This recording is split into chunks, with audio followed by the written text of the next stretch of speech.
500 രൂപ മാത്രം. ഹൈസ്കൂൾ വിഭാഗം സംഘനൃത്തത്തിൽ ഇവർ ഒന്നാമതുമെത്തി.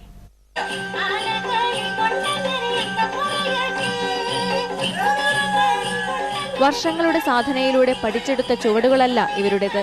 നൃത്ത പഠനത്തിന് ചെലവാക്കാൻ ഇവരുടെ കയ്യിൽ പണവുമില്ല. പക്ഷേ ഇവർ തോറ്റു പിന്മാറുന്നില്ല.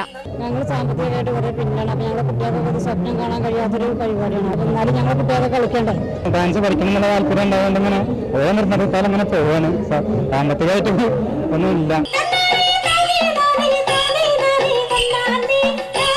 ഗ്രാമജീവിതമാണ് പ്രമേയം. നാടൻ പാട്ടുകൾ മാത്രം തിരഞ്ഞെടുത്തിട്ട് അതിലേക്ക് അനുയോജ്യമായ സ്റ്റെപ്സുകൾ, ഒരു മുദ്രകൾ, ഒരു ക്ലാസിക്കലിന്റെ ഒരൊറ്റ മുദ്ര പോലും ഞങ്ങൾ യൂസ് ചെയ്തിട്ടില്ല. ഇതിലേക്ക് എല്ലാം പക്ക ഫോക്ക്.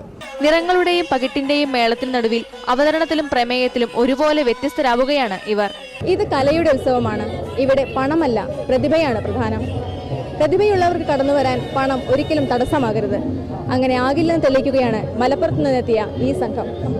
ക്യാമറാമാൻ പി ശശികാന്തിനോടൊപ്പം കെ ഗീത.